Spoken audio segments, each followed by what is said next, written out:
Alkynes.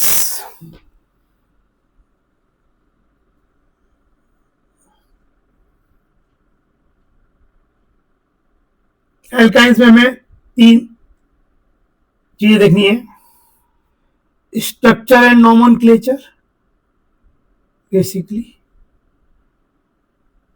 हम already देख चुके हैं एल्काइन का नोमेनक्लेचर, फिर भी पूरा करते हुए जाएंगे, जितना इसमें दिया पूरा पढ़ लेंगे। प्रिपरेशन,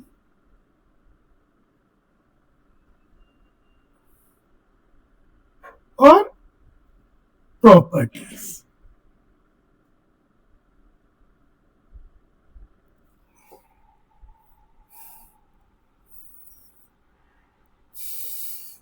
तो पहले ये 2 चीजें देखते हैं, फिर ये देखेंगे। Like alkenes, alkynes are also unsaturated hydrocarbons. They contain at least one triple bond between 2 carbon atoms. मतलब हो सकता है कि एक मॉलिक्यूल में 2 ट्रिपल बॉन्ड भी है, लेकिन मिनिमम एक ट्रिपल बॉन्ड तो होगा ही एल्काइन डिफाइन होने के लिए।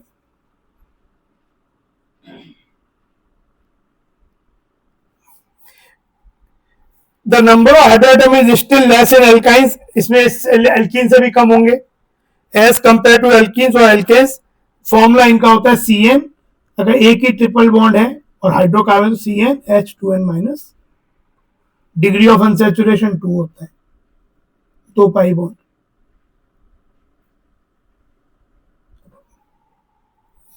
The first stable member of alkyne series is ethyne।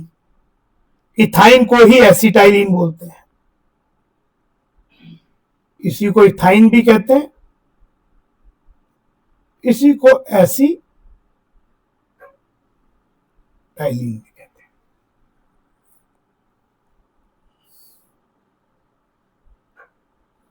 Which is popularly known as acetylene. Acetylene is use for arc welding, जो वेल्डिंग में यूज करते हैं। तो एक्चुअली वेल्डिंग में क्या होता है, एक जो ये सिलेंडर होता है, वेल्डिंग सिलेंडर, आजकल तो इलेक्ट्रिक वेल्डिंग भी करते हैं, पर जो पहले वेल्डिंग करते थे उसमें क्या था, इसके अंदर पानी होता है और एक चीज होती है calcium carbide.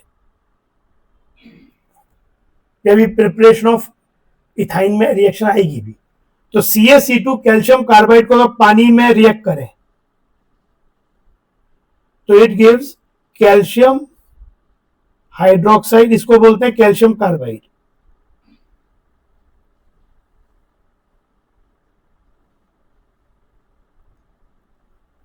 And gives C2H2। Ethyne ये लाइटर देन एयर होता है, तो मोलर मास इसका क्या है 26 है, जबकि एयर का मोलर मास 29 के आसपास होता है। तो लाइटर देन एयर होने के कारण ये नोजल से बाहर आती है और ये गैस हाईली कम्बस्टिबल है, कम्बस्शन होता है इसका, एक फ्लेम बना देता है। उस फ्लेम में लाइट बहुत ज्यादा नहीं होती है, रोशनी बहुत नहीं होती है, लेकिन उसका टेम्परेचर बहुत हाई होता है। ये जो C2H2 आएगा ये ऑक्सीजन से रिएक्ट करेगा, इसको बोलते हैं ऑक्सी एसिटाइलिन फ्लेम। तो जो फ्लेम बनता है यहां पे, it does not have that much glow, but its temperature is around 3000 degree Celsius. तो जो नोजल से वहां पे क्या होता है, सिलेंडर पे एक पाइप लगा हुआ होता है, गैस बाहर आता है और वो ऑक्सीजन जो रूम में है उससे रिएक्ट करता है, तो यहाँ पे एक वो बन जाती है, आग आ जाती है, और टेम्परेचर क्योंकि इसका बहुत हाई है तो it can be used for welding purpose. तो वेल्डिंग में जो लोग सिलेंडर यूज करते हैं, इलेक्ट्रिक वेल्डिंग नहीं कर रहे हैं, जो पहले ज्यादा, आजकल कम यूज, आजकल तो इलेक्ट्रिक वेल्डिंग होता है, पर पहले जब होता था तो खुले में की जाती थी। इलेक्ट्रिक वेल्डिंग तो आप उसमें भी कर सकते हो, बंद में रूम में भी कर सकते हो, लेकिन इसे खुले में किया जाता था क्योंकि ऑक्सीजन मिल सके, जो एटमॉस्फेयर की ऑक्सीजन उसी को यूज कर ले, और उसमें टेम्परेचर होता है, तो ये ऑक्सी एसिटिलीन फ्लेम से।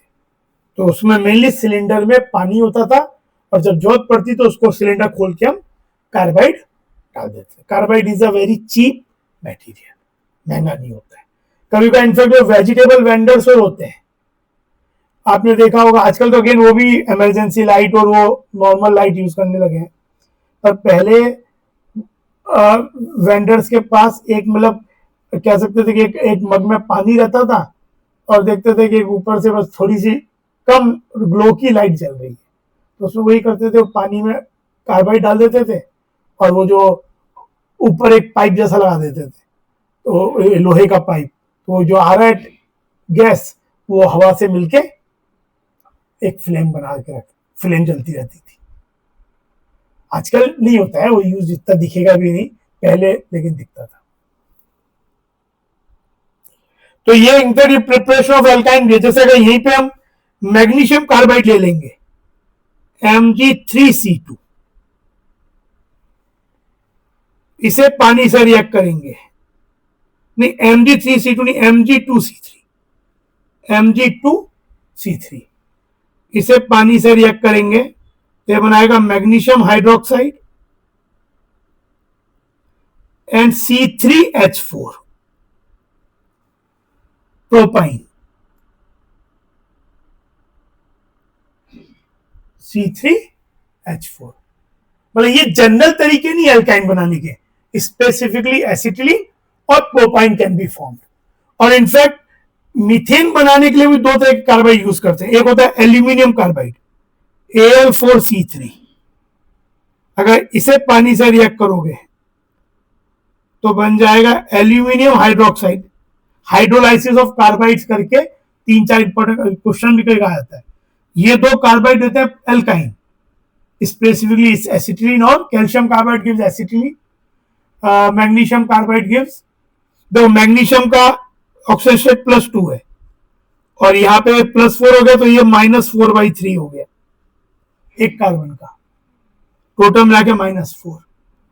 यहाँ पे एल्यूमिनियम +3 है, कार्बन का -4 हो गया, +12 -12, इससे बनता है CH4, इट गिव्स मीथेन।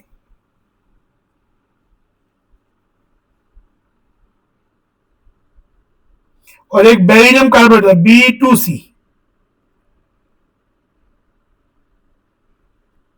इससे बनता है बेरिलियम हाइड्रोक्साइड एंड मीथेन।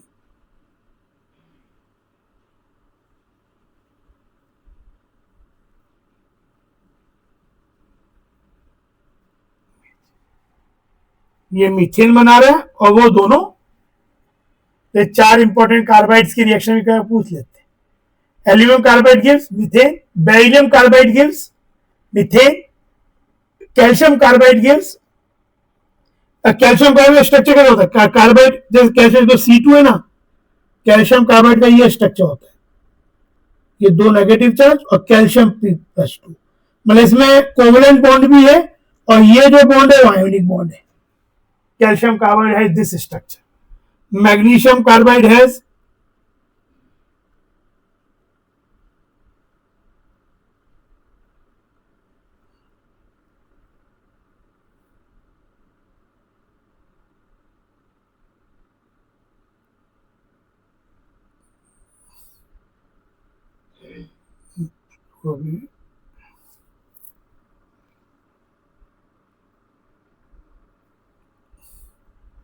तो ये और कॉम्प्लेक्स होगा, ये छोड़ दो अभी, बस फॉर्मूला ध्यान रखो।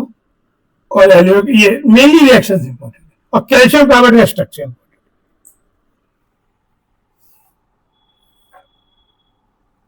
Acetylene is used for arc welding purposes in the form of oxyacetylene flame, जो मैंने समझाया, obtained by mixing acetylene with oxygen gas. Alkynes are starting material for large number of organic compounds, hence it is interesting to study this class of organic compound. ठीक है, nomenclature and isomerism.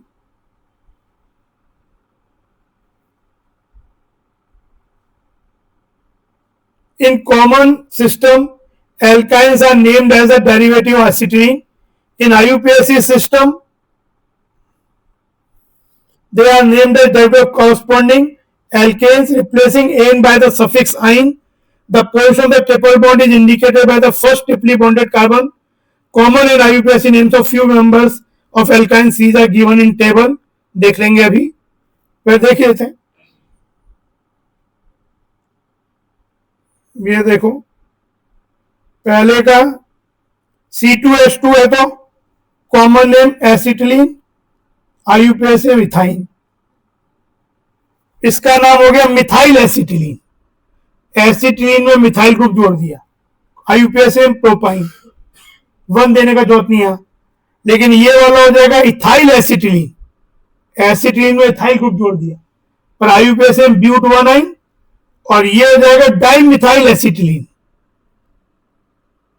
और वैसे ब्यूट 2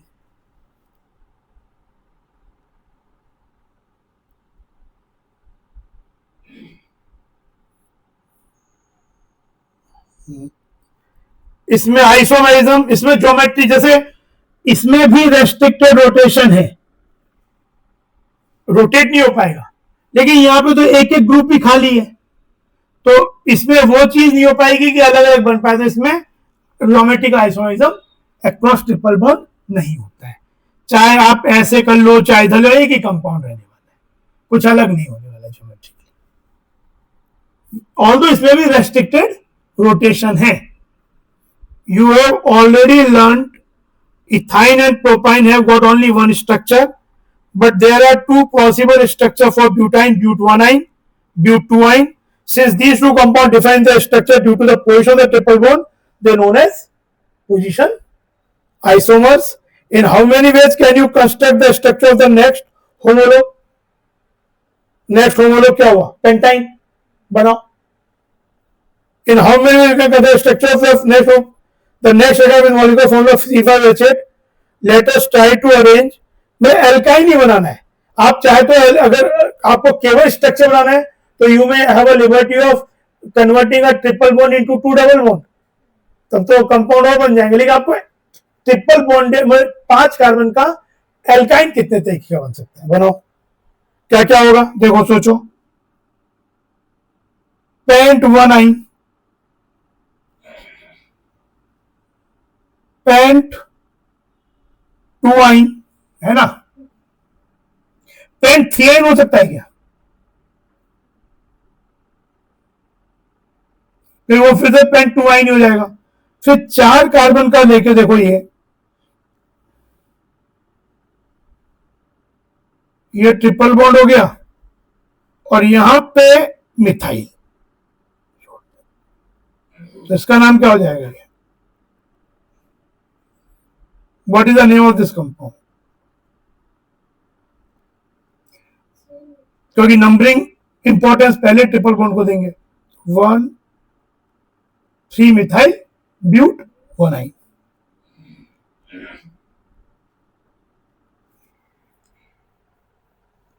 one two और position isomer.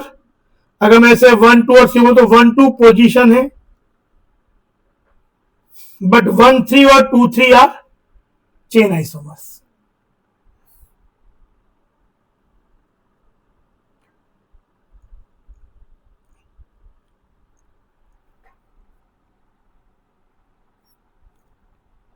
ये question करो एक,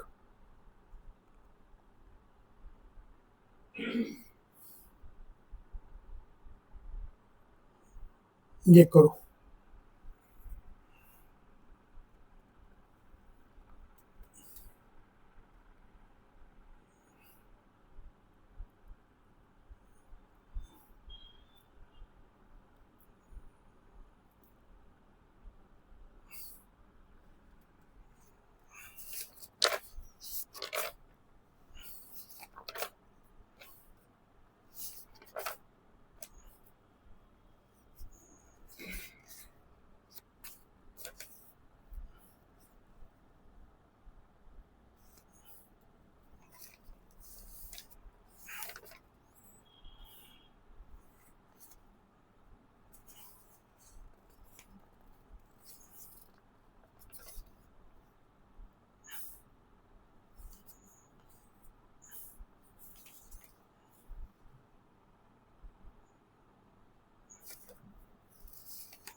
Write structures of different isomers corresponding to the fifth member of alkyne series.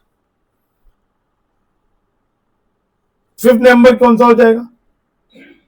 6 carbon का, है ना, कि पहला मेंबर 2 कार्बन वाला होता है, तो ये हो जाएगा 6 कार्बन का 6H10।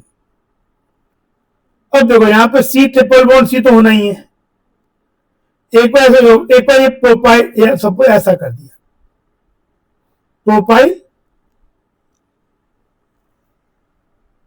फिर एक बार आइसोप्रोपाइल, फिर प्रोपाइल को ब्रेक कर दो इथाइल और मिथाइल में। अच्छा, कहीं भी जोड़ो एक ही बात है, इधर जोड़ो, है ना, तो आपके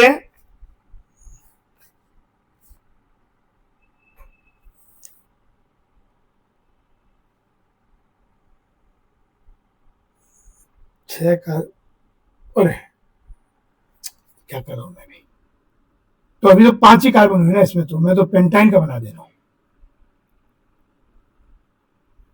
है ना। तो अगर ऐसे ही करेंगे सी ट्रिपल, तो मेरे पास क्या कितने कार्बन बचे? 4 बचे। तो ब्यूटाइल के पॉसिबिलिटी कितने थे? 3। ब्यूटाइल, एक तो स्ट्रेट वाला, वो आंसर हो गया पेंटाइन। पेंटाइन के 3 ही बनेंगे, वो तुमने बनाए ही थे। पेंटाइन के ऐसे भी सोच सकते थे जो बनाए थे। ये बना एक बनेगा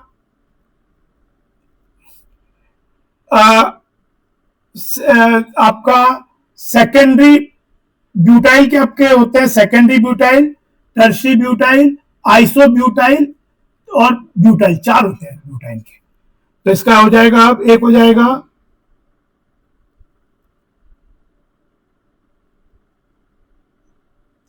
दिस इज कॉल्ड आइसोब्यूटाइल। फिर ये वाला सेकेंडरी ब्यूटाइल,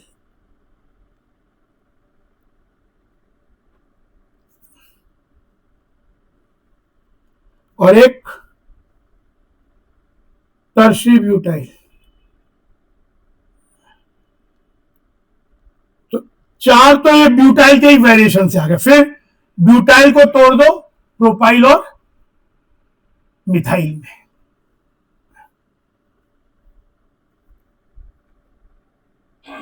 प्रोपाइल यहां पे मिथाइल, या इसको वैसे भी कह सकते हो इक्विवेलेंट टू CH3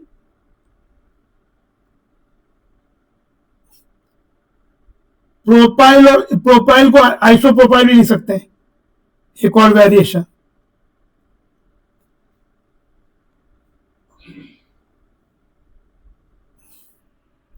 और फिर तोड़ दो ब्यूटाइल को इथाइल इथाइल में,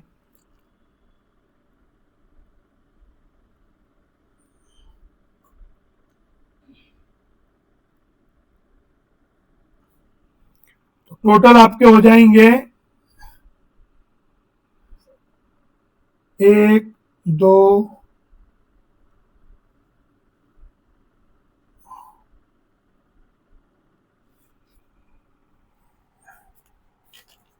1 2 3 4 5 6 7 8, यही आपका दिया भी इधर। नाम लिखोगे तो ये वाला हेक्स 1 आइन है, ये वाला 1 2 3 4 4 methyl,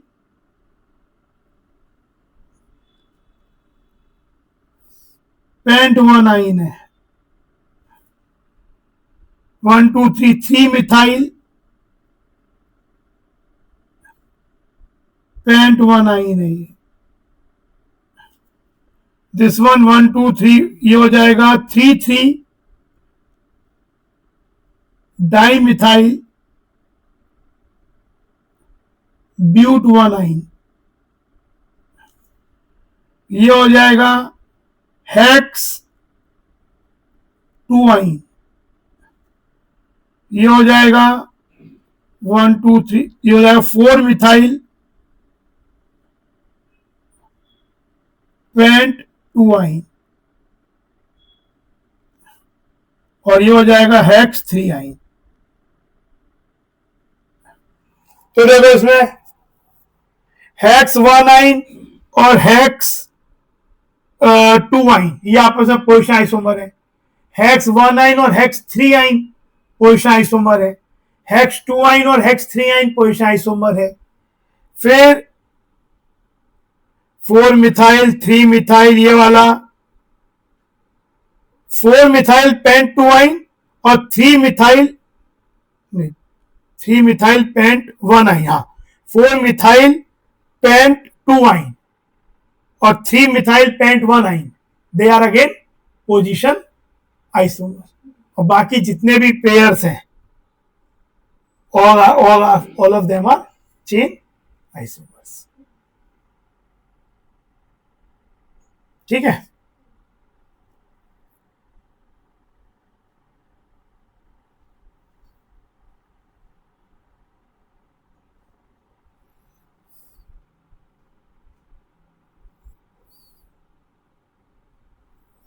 structure of triple bond.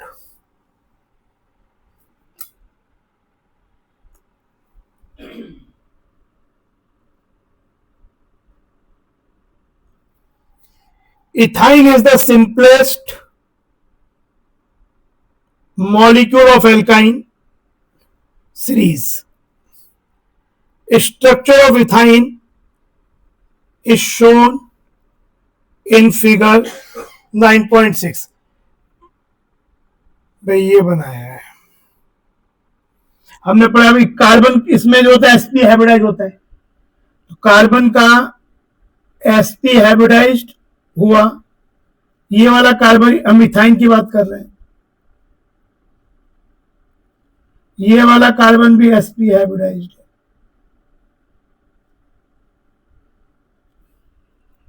तो ये जो बॉन्ड आपस में बन जाएगा sp sp सिग्मा बॉन्ड, और बाकी इसमें एक अगर ये अच्छा यहां पे हाइड्रोएटम आ जाएगा, इधर हाइड्रोजन, तो ये sps sigma bond carbon hydrogen, ये भी sps, और बाकी इसमें 2 p ऑर्बिटल अनहाइब्रिडाइज रहेंगे, py और pz मान लो। ऐसे इसमें भी रहेगा, तो ये पाई बॉन्ड बन जाएंगे और ये वाला भी पाई बॉन्ड बन जाएगा, एक सिलिंड्रिकल पाइप क्लाउड बन जाएगा। तो ये 2 पाई बॉन्ड और ये मॉलिक्यूल, ये 2 कार्बन और ये वाला जो एटम है यहां पे, ये इतनी चीज लीनियर होती है। अगर यहां पे कार्बन भी अगर है तो भी इससे ट्रिपली बॉन्डेड कार्बन और उसके बगल में जो 2 एटम है वो 4 एटम एक लाइन में होते हैं। ठीक है ना, कम से कम बॉन्ड लेंथ इसकी ट्रिपल बॉन्ड की डबल बॉन्ड से भी छोटी होगी, कि बॉन्ड ऑर्डर ज्यादा है। ये देखो, ethyne is the simplest molecule of alkyne series. Structure of ethyne is shown in figure. Each carbon atom of ethine has 2 sp hybridized orbitals. Carbon carbon sigma bond is obtained by the head-on overlapping of the 2 sp hybrid orbitals of the 2 carbon atoms. The remaining sp hybrid orbital of each carbon atom undergoes overlapping along the internuclear axis with the 1s orbital of hydroatom, ये वाला। ठीक है ना, तो एक sigma bond, ये वाला कौन सा बना भाई, ये जो सिग्मा बॉन्ड है ये है हाइड्रोजन का 1s, कार्बन का sp, ये वाला भी इसका 1s sp, और ये जो है सिग्मा बॉन्ड ये sp sp, और जो 2 पाई बॉन्ड है वो आपके पी, अगर ये एक्स एक्सिस क्या लोगे, p 2py 2py 2pz।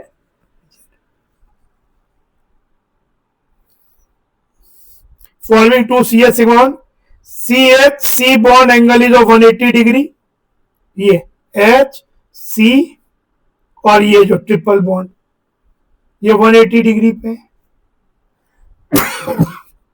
Each carbon atom has two unhybridized p orbital which are perpendicular to, एक py एक pz है, अगर x एक्सिस के अलोंग हाइब्रिडाइजेशन हुआ है तो, as well as to the plane of the cc sigma bond, मतलब जो cc सिग्मा बॉन्ड का ये है प्लेन, उसके आपस में भाई ये जो p ऑर्बिटल्स है आपस में परपेंडिकुलर है, और ये जो cc लाइन है उसके भी, ये भी perpendicular. The 2p orbitals of one carbon atom are parallel to the 2p orbital of other carbon atom which undergo lateral और कोई पाई बॉन्ड बना रहा है, साइडवेज ओवरलैपिंग।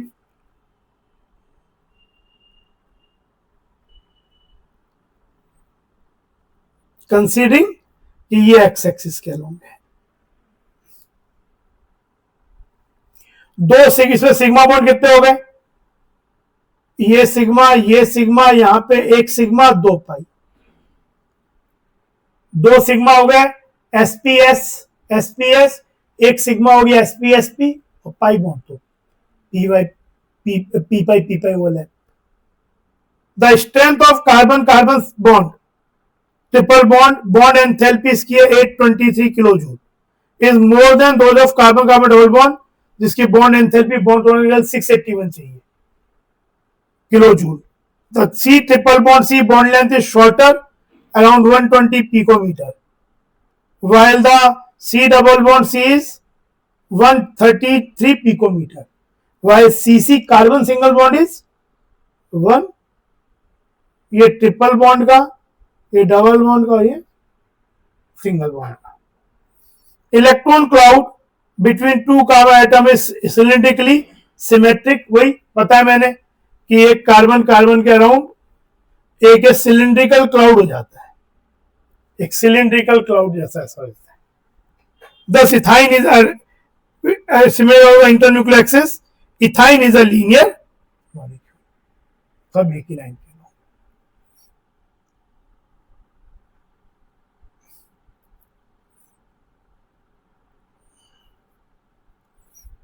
फिर प्रिपरेशन, ठीक है, इतना समझे।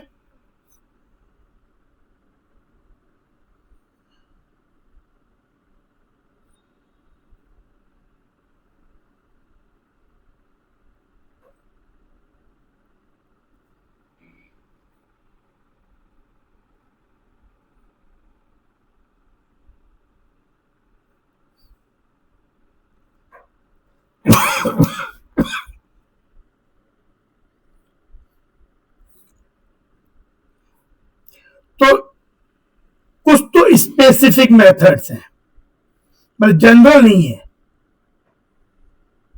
जैसे फ्रॉम कैल्शियम कार्बाइड अभी लिखा ही हमने पढ़ाई, अगर CaC2 को वाटर के संग हाइड्रोलिसिस करोगे तो you will get acid calcium hydroxide and C2H2 acetylene.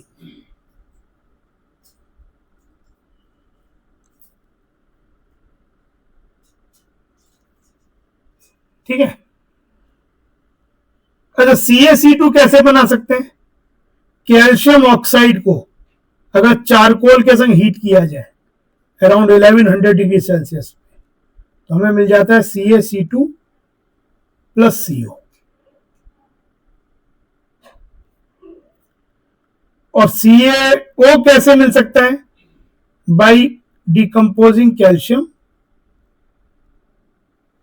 Carbonate.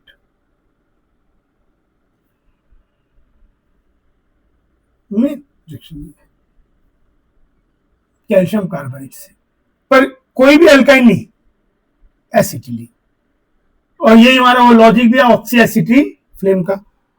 On industrial scale ethyne is prepared by treating calcium carbide with water calcium carbide is prepared by heating quicklime, बताइए देखो book में लिखा ही है, ये quicklime कहलाता है। और ये calcium hydroxide is known as slaked lime. तब कैल्शियम कार्बाइड को भी, कैल्शियम ऑक्साइड को जब आप पानी में रिएक्ट कर दोगे तो क्या हो जाएगा, उसकी हीट निकल जाती है, तो एक को बोलते हैं क्विकलाइम CaO और स्लैगलाइम COH ट्वाइस। तो quicklime can be obtained by heat, इन्होंने मैंने जो होता है वो लिखा ही है, calcium carbide by heating quicklime with charcoal, तो ये बना। और क्विकलाइम कैसे मिलेगा, बाय हीटिंग लाइम स्टोन, ये लाइम स्टोन है, लाइम स्टोन में कैल्शियम कार्बोनेट मिलता है। तो ये दोनों रिएक्शन दिया ही है, देखो एक ही और लिख लो, कैल्शियम कार्बोनेट को हीट करके CaO प्लस CO। अच्छा, मैग्नीशियम कार्बाइड से अगर देखें, दिया नहीं है पर मैग्नीशियम कार्बाइड Mg2C3, इसके हाइड्रोलिसिस से बनेगा प्रोपाइन।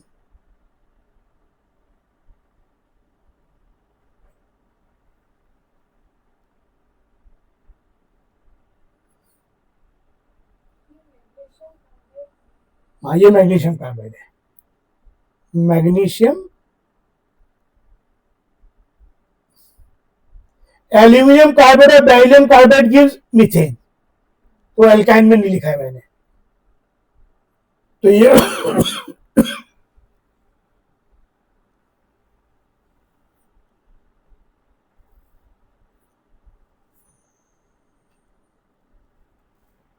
4 वाटर, प्रोपाइन, ये प्रोपाइन है।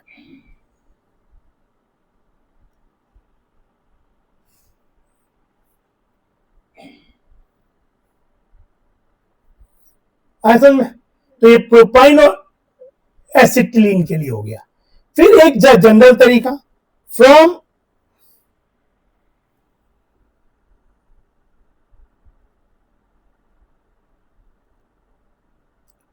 विसिनल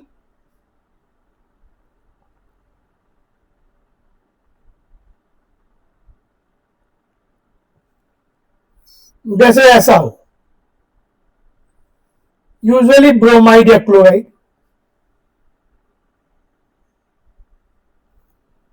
विसिनल डाइहैलाइड्स, ये एलिमिनेशन रिएक्शन टाइप का हो गया।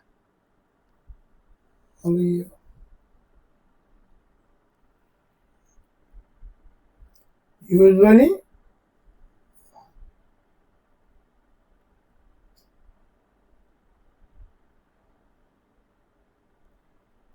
इसको अगर मैं पहले अल्कोहलिक क्योएच से करूं तो एलिमिनेशन रिएक्शन होगी, और एक जगह से हेलोजन, ये अल्फा कार्बन कहलाएगा, और बीटा कार्बन से हाइड्रोजन, चॉइस है तो वही सेजेफ के अकॉर्डिंगली निकल के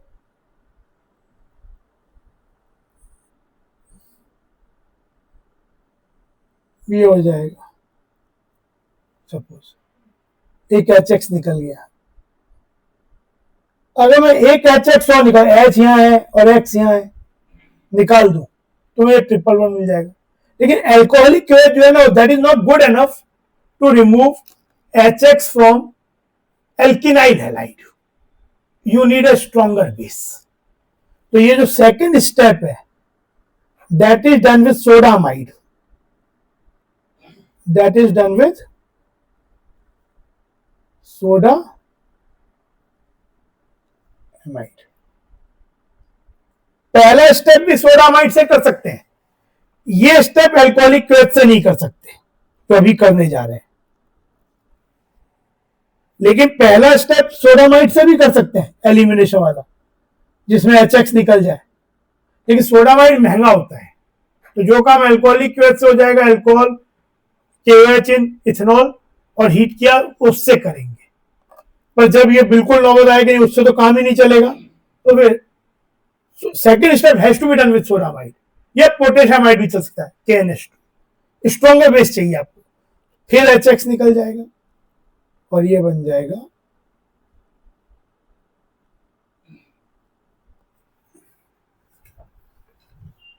समझे बात, ये चीज vicinal dihalides on treatment with alcoholic potassium hydroxide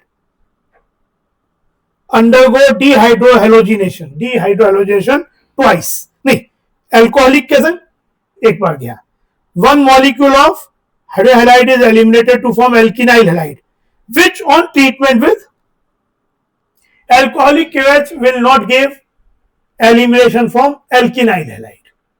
alkyl halide से एलिमिनेशन एक मॉलिक्यूल का सोडामाइड भी दे सकता है और अल्कोहलिक KOH भी दे सकता है, मतलब वो जो एक्शन में एल्कीन के लिए पड़ी थी बनाने के लिए, उसमें आप सोडामाइड भी यूज कर सकते हो, क्योंकि sodamide is a costly chemical, तो जो काम अल्कोहलिक KOH से जाए वो अल्कोहलिक KOH से कर लेते हैं। एंड देन जब एल्कीनाइल हैलाइड बन गया, क्या है मतलब कि डबली बॉन्डेड कार्बन पे एक पे हेलोजन एक पे हाइड्रोजन, तो फिर अगर हटाना है और टिपो बनाना है तो unit stronger base like sodamide, देख लो हीटिंग संग में चलेगी ही to give alkyne.